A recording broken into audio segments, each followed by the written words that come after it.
Welcome back to my channel, Arrakis Central. Make sure to like and subscribe if you like these videos. In this video, we will continue on with the basics overview of the first Dune novel. In the last video, we talked about some of the key players in the novel and some of the basic setup.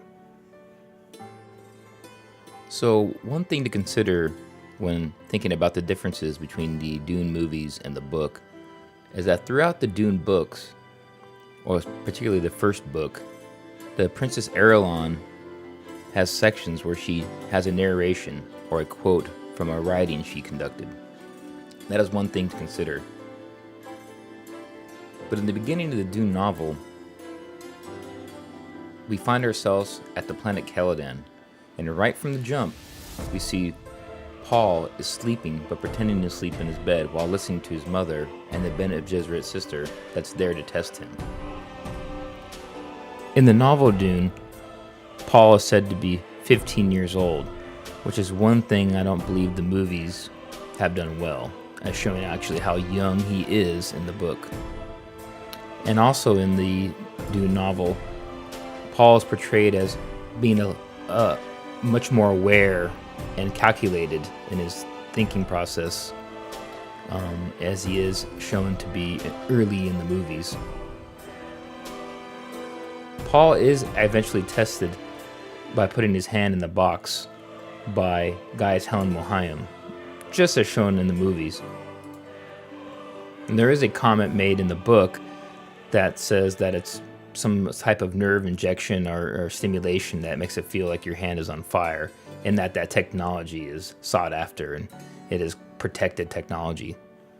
During the first early scenes of the book, the basic story tells us that Jessica was supposed to only give birth to daughters for the Bene Gesserit sisterhood line, but she gave birth to a son, Paul, because she wanted to not only please Duke Leto, but she also felt that he might be the Kwisatz Haderach, which is basically the super male super being that the Bene Gesserits have been trying to bring forth throughout the generations.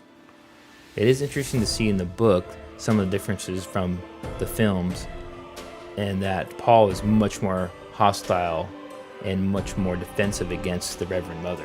There is a line in passing in the early scenes of the book where Paul does say he did dream about Chani, but it's very, very fast scene, and not as in the movie, the latest movie, where she's the very first person we see basically in the film, whereas in the book directly opens up with Paul being visited by the Reverend Mother, and that first scene being pretty much the main focus of the scene. It is interesting to see in the book that the focal point really is about Paul and his mother, as Duke Leto is really not very much in the book as much as Paul and his mother. The next scenes of the book have us showing the Baron Vladimir Harkonnen along with Piter, Debris, and Fade, all in his little conference room, or chamber if you want to call it, boasting about his plan and letting Fade in on his actual plan on how he's going to take over spice production again and wipe out House Atreides. One specific thing that's not ever mentioned in the movies, especially the newer movie, is how one of the reasons why Piter was doing the Baron's bidding and going along with this treachery is that he was promised that he would get Lady Jessica for himself. And I don't believe that's mentioned in the 2021 film. And I don't think it's mentioned in the 1984 movie as well. But I really do like that scene in the beginning of the Baron, because he really shows how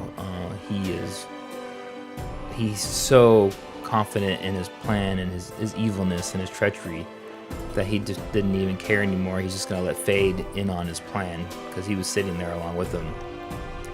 And he had a back and forth with Piter, his mentat, who is also disrespectful to the Baron all along it. And the Baron knows that he needs to get rid of him, but he needs him for this plan. And Piter also knows that he can get away with being disrespectful to the Baron because he knows the Baron needs him. So the whole entire time, we know that the Baron is going to get rid of him. And Piter knows that. So he must have some sort of plan that we never see unfold, because as we all know, we won't get ahead of it too much, but he will perish when Duke Leto releases the toxic gas out of his tooth later on. And I have not read anywhere else or seen anybody else talk about maybe what Piter's plan was to escape, or maybe he had a plan to, maybe he had a side plan to betray the Baron and keep Lady Jessica and then work for the Emperor, or it never really went into that. He didn't get that far, obviously, but that would be kind of interesting to speculate on what Piter's ultimate plan was going to be to not get killed by the Baron, because ultimately that was what was going to happen. But for now, we're going to close out this video, and I would like to thank everyone who has subscribed already to my channel, and I would like to tell anyone that just finds this video, if you like this content, kind of a deep dive / speculation of the first Dune novel, I throw in some comparisons of the movie, more specifically the more recent movie, which I prefer over the 1984 version.